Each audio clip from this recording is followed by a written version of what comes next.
¿Qué pensarías si te dijera que entre más grande es el número que calzas, más inteligente eres?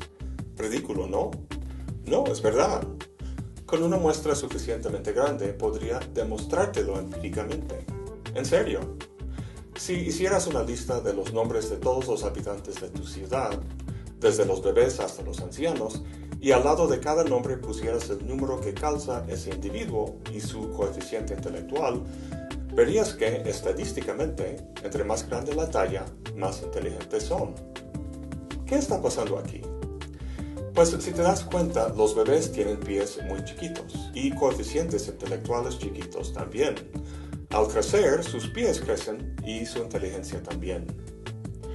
Lo que vemos en este curioso fenómeno es una correlación entre dos cosas, pies e inteligencia. Aunque este fenómeno sea empíricamente comprobable, lo que no podemos decir es que la relación entre pies e inteligencia sea una relación de causalidad.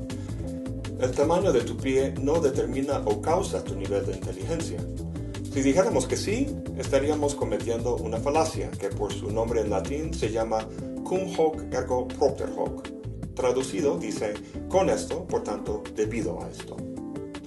No extraña que cometamos ese error, pues nuestra supervivencia evolutiva depende en buena parte de nuestra capacidad de encontrar patrones en la experiencia.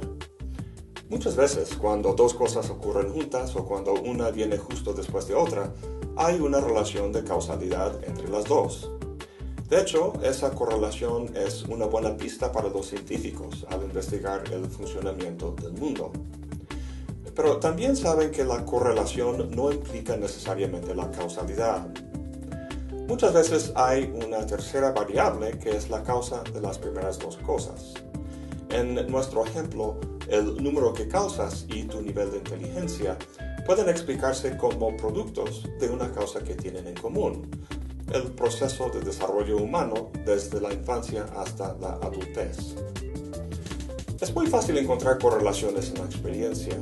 Aquí vemos un gráfico que relaciona el consumo per cápita de queso en los Estados Unidos con el número de personas que han muerto al enredarse en sus sábanas. Obviamente ninguno de los dos es la causa del otro.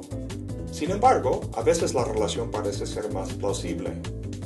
Un buen ejemplo es la relación entre la vacunación y el autismo. Hay un creciente número de padres de familia que no quieren que sus hijos sean vacunados, porque hay gente que ha reportado que tiempo después de una vacunación, su hijo presentó síntomas de autismo. Esto, junto con el hecho de que en los últimos 20 años los casos de autismo se han disparado, les hace pensar que estamos haciendo algún daño a nuestros hijos. ¿Pueden las vacunas ser una causa de autismo? ¿Cómo podríamos investigar esta cuestión de forma lógica y racional? Hay dos cosas que podríamos hacer. Primero, un experimento para poner esta hipótesis a prueba, o dos, proponer otras hipótesis. Consideramos lo del experimento primero. ¿Te acuerdas en un video anterior cuando hablamos de regar las plantas todos los días y luego durante una semana de no regarlas y regresando a casa vimos que estaban casi muertas? Vamos a comparar eso con el caso que estamos considerando. El agua es como la vacuna y el estado de la planta como la salud del niño. Pudimos averiguar que el agua es al menos una de las causas del buen estado de la planta porque hubo un grupo de control. Es decir, durante varios meses regabas las plantas, pero en esta semana no, y al cabo de esta semana las plantas estaban en muy mal estado.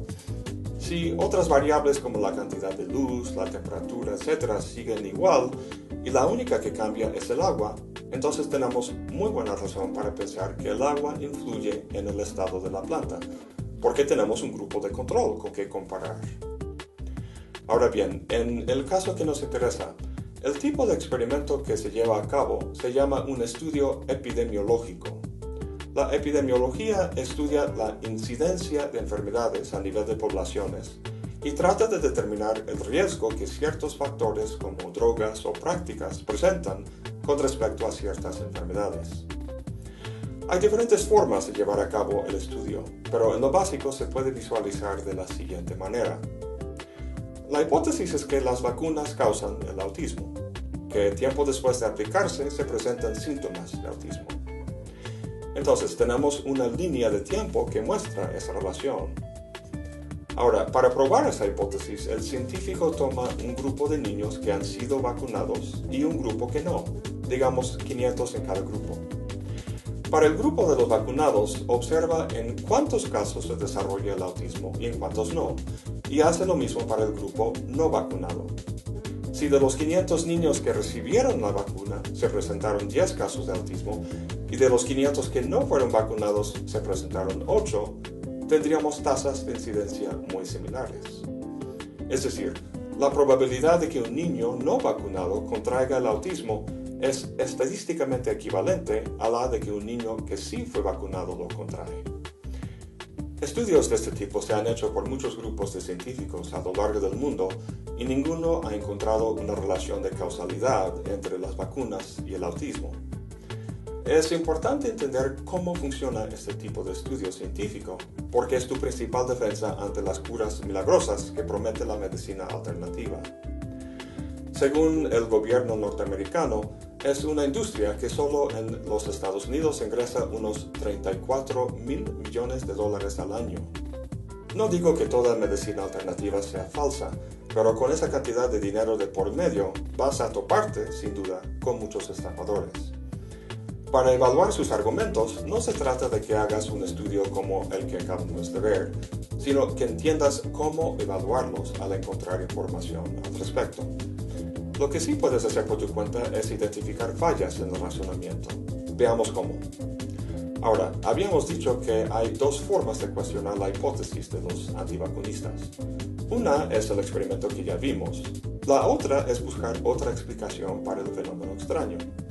Recuerda que muchos padres han visto que poco tiempo después de la vacuna se han presentado síntomas de autismo en su hijo, y también señalan que a mediados de los años 90 los casos de autismo empezaron a dispararse. En todo argumento que trate de establecer una relación causal entre dos cosas, hay que ver si hay otras causas que no se hayan considerado, tal como vimos en el ejemplo de los pies y la inteligencia. Resulta que el autismo es un síndrome que se manifiesta en la conducta más o menos a la edad cuando los niños reciben sus primeras vacunas, a diferencia de trastornos como la esclerosis múltiple o el Parkinson, que se presentan mucho más tarde en la vida. Aunque los estudios científicos no han encontrado evidencia de que las vacunas causan autismo, nadie sabe todavía su causa.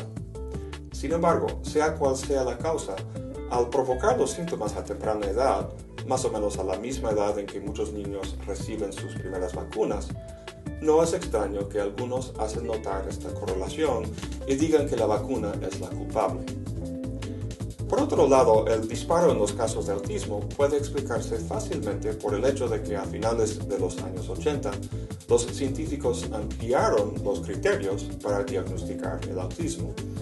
El nuevo fenómeno se llama trastorno de espectro autista, es decir, una gama de comportamientos relacionados que incluye a muchos más niños que anteriormente no hubieran sido diagnosticados como autistas. Por eso el disparo.